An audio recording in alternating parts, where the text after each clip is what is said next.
أعوذ بالله من الشيطان الرجيم.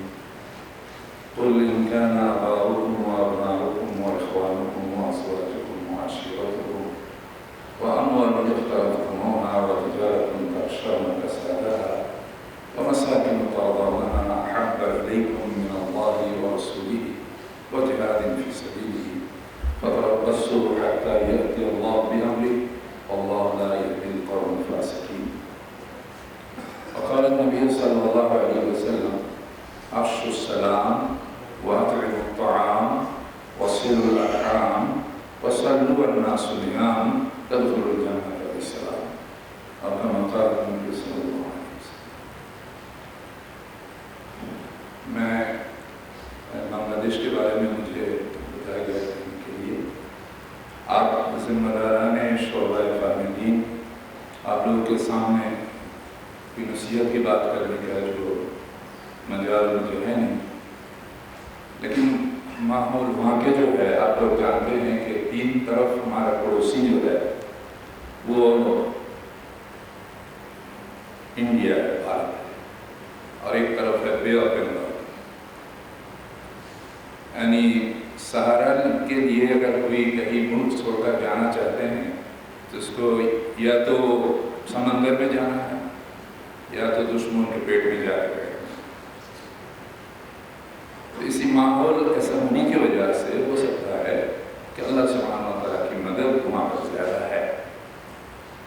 5 لاکھ سے بھی زیادہ مساجد بنگلہ دیش میں ہیں، اور کوئی بھی جگہ ایسا نہیں ہے کہ ایک محلہ ہے وہاں پہ مسجد ایک نہیں، 1 سے زائد مسجد ہے، مساجد ہے، امام صاحبان ہے، مصلی بہت ہے.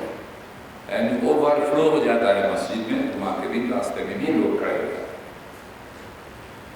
اور مصلی کی کوالٹی بھی پہلے زیادہ عمر والے لوگ مصلی ہوا کرتے تھے، آج کل جوان لوگ بہت ہیں.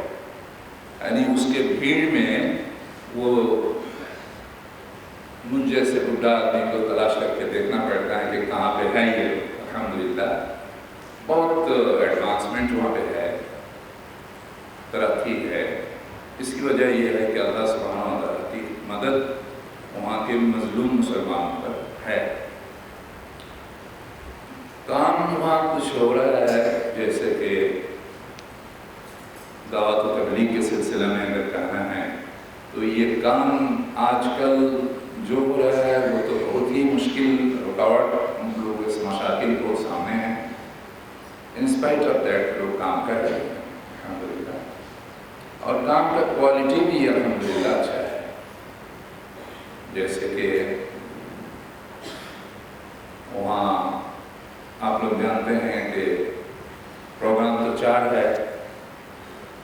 پہلا پروگرام ہے دعوت و تبلیغ، اور دوسرا پروگرام ہے تعلیم تربیت، اور تیسرا پروگرام ہے اصلاح معاشرہ، اور چوتھا پروگرام ہے اصلاح حکومت.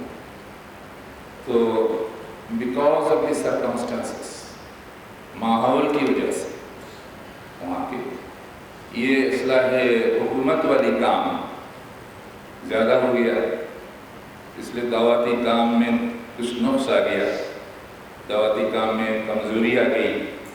اس کے باوجود وہاں کے دعوتی کام قابل ذکر ہے، جو 7 منٹ میں بتانے کی بات نہیں ہے. اتنے میں 3-4 منٹ گزر گیا. تو پھر کبھی اگر موقع ہو جائے انشاءاللہ ہم بتائیں گے. تو ایسا اگر ہوتا کہ پرٹیکولر کوئی سوال ہوتا کہ یہ اس سلسلہ میں کیسے کام ہو رہا ہے، اس کا جواب دینے سے ہو سکتا ہے کہ کم ٹائم میں کم وقت میں زیادہ جواب دیا جا سکتا ہے. ہمارے وہاں جیسا کہ 4 نشست ہوتی ہے مہینہ میں، یونٹ کہتے ہیں جس کو آپ لوگ حلقہ کہتے ہیں، ہمارے وہاں یونٹ کہا جاتا ہے.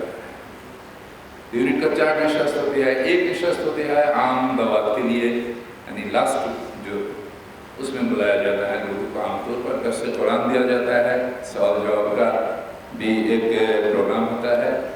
اسی کے حوالے سے دعوت دی جاتی ہے. اور دوسرا ہے کہ ایک نشست ہوتی ہے پلاننگ کے لیے، پہلا والا یعنی گزشتہ مہینے کا رپورٹ اور اگلے مہینے کا پلاننگ، یہ بنانے والا ایک ہوتا ہے۔ دوسرا ہوتا ہے کہ جس کو کہتے ہیں کہ اسٹڈی سرکل، یا تو کلیکٹیو اسٹڈی، کوئی کتاب لے کے ایک ایک کر کے پڑھتے ہیں اور سب سنتے ہیں اور اس پر مذاکرہ کرتے ہیں، تو پھر اس کو حال ہوتا ہے یہ قسم۔ اور 4 اس سے نشست ہفتہ میں ہوا کرتا ہے، اور ایک اس میں عام دعوات کے لیے ہوتا ہے۔ افطار محفل ہونے کا ایک رواج ہے ہمارے کو، روزانہ افطار محفل ہوا کرتا ہے رمضان مہینہ میں، ڈیلی افطار محفل ہوتا ہے، اور پروفیشنل گروپ لیا جاتا ہے، جیسے کہ جرنلسٹ لوگ، صحافی لوگ جو ہے ان کے لیے ایک افطار پروگرام، پروفیشنل گروپ، ویسے ہی علماء لوگوں کے لیے افطار پروگرام، ویسے ہی ایلیٹ آف دی سوسائٹی جو لوگ ہوتے ہیں، یعنی اوپر طبقہ کے لوگ، سوشلی جو اوپر طبقہ کا لوگ ہوتا ہے ان لوگوں کو لے کر بھی ایک پروگرام ہوا کرتا ہے، ایسے ایک گروپ کر کے ہوتا ہے۔ اور ایسے ہی ربیع الاول مہینہ میں سیرت النبی جلسہ، وہ بھی بہت یعنی بڑے پیمانے میں ہوا کرتا ہے۔ اسی طرح سے عام دعوت دینے کے لیے، اور ہمارے وہاں ایک ٹرینڈ یہ بھی ہے کہ درس القرآن تو نہیں، واز محفل کہتے ہیں اس کو، محفل واز یا تو محفل تفسیر القرآن، کہ بہت ہوا کرتا ہے اس میں۔ تو ہوتا ہے بنگلہ میں، اگر آپ لوگ بھی دیکھ سکتے کہ یوٹیوب میں بہت سارے واعظین کرام کے جو لیکچرز وغیرہ ہے، یعنی خطاب ہے، وہ موجود ہے، اور اس کا اثر عام لوگوں پر بہت زیادہ ہوا کرتا ہے۔ اور آج کل آپ کہہ سکتے ہیں کہ 90% واعظین کرام مولانا مودودی رحمۃ اللہ علیہ کے لٹریچر پڑھ کے ہی واعظ کیا جاتا ہے، تو اس میں اثرت زیادہ ہوتی ہے اور پازیٹیو اثر ہوتا ہے۔ ایک چیز ہم لوگ تعلیم دینا، ہمارے کو تعلیم دیا جاتا ہے کہ کوئی انسان اگر دعوتی کام میں ترقی کرنا چاہتے ہیں تو اس کو وہ ہونا ہے کہ اپنے کریکٹر کو، جو آپ سنے اس سے پہلے کہہ رہے تھے کہ اپنے آپ کو پیش کرنا لوگوں کے سامنے، دعوت کی سب سے بڑی حکمت یہ ہے کہ اس کے کریکٹر، ایسا ہی رکن جماعت جو ہے اس کو اگر کہیں نماز کا وقت ہو گیا، 10 آدمی بیٹھے ہیں، تو کہا جائے گا رکن جماعت کو کہ آپ نماز امامت کیجئے، آپ جماعت کے رکن ہیں۔ اس وقت اگر یہ رکن تلاوت ہی میں کمزور ہوا کرتا ہے تو بڑی مصیبت کی بات ہو جاتی ہے۔ اس لیے وہاں پہ ایک چیز دیکھا جاتا ہے کہ رکنیت کے لیے جو شرائط ہے پورا کرنا پڑتا ہے، جو سلیبس پڑھنے سے ہی صرف نہیں ہوتا ہے، ان کی تلاوت اپ ٹو دی مارک ہونا ہے، ما یجوز بہ الصلاۃ، یہاں تک اگر نہیں ہوتا ہے تو اس کو رکن نہیں بنایا جاتا۔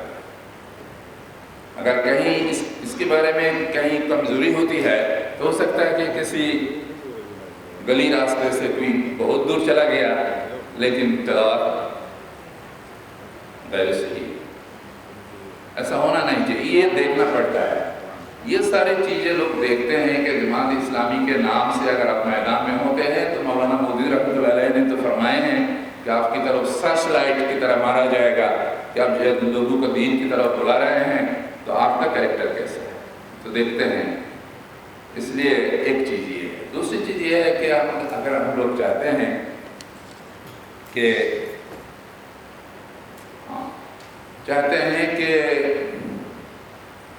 واللہ سبحانہ وتعالیٰ نے حل ادلکم علی تجارۃ تنجیکم من عذاب علیم جو فرمائے ہیں، ایک تاجر کا کریکٹر اگر ہوتا ہے تو وہ کام کرتا ہے۔ تاجر کا کریکٹر ہوتا ہے کہ ایک دن میں نے ایک ریسٹورنٹ میں دیکھا، اسٹوڈنٹ لائف میں ایک آدمی رکشہ کھولا، وہ آ کے چائے پی رہے تھے اس ریسٹورنٹ میں، تو ایک مکھی کا ایک پنکھا ان کو اس میں دیکھا تو وہ بلایا مجھے بوائے کو، ادھر آ جاؤ، تو یہ کیا چیز ہے، چائے ایسے کیوں دی ہوتے، ایک تھپڑ مار دیا۔ تو پھر وہ جو مالک جو تھے وہ خود بیٹھے ہوئے تھے دکان میں، تو کہا کہ کیا ہوا بھائی، تو کہا کہ یہ دیکھیے چائے کیسے دی ہے، تو وہ انہوں نے اور بھی دھمکی اس کو دے دیا کہ ایسے چائے کیوں دے رہے ہیں، لیکن کام جو کیا ہے اس نے تھپڑ مارا وہ بہت ناجائز کام کیا ہے، غیر قانونی کام کیا ہے، اس کو سزا ہونا چاہیے تھا۔ اور یہ آدمی جو ہے ماسٹر آف دی ریسٹورینٹ، وہ انسان ایسے ہے کہ 10 آدمی ایسے رکشہ پولر جیسے اگر وہ خون کر دے تو اس کو سنبھلنے کے لیے جو دولت وغیرہ ہے اس کو ہے، لیکن پھر بھی وہ پھر معذرت کر رہے ہیں کہ بھائی معاف کر دیجیے گا، آئندہ ایسا نہیں ہوگا، کیونکہ وہ جانتا ہے کہ اگر یہاں سے ایک خریدار نکل جاتا ہے اور وہ ناراض رہتا ہے تو دوسرے دن اس میں آئے گا نہیں کوئی ہماری۔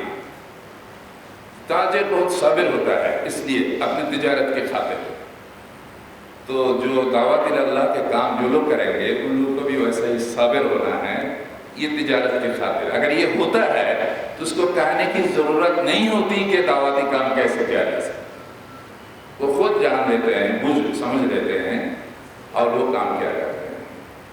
تو ہمارے وہاں یہ احساس لوگوں میں اس لیے ہوا ہے الحمدللہ کہ وہاں پہ ماحول بہت مخالف ہے۔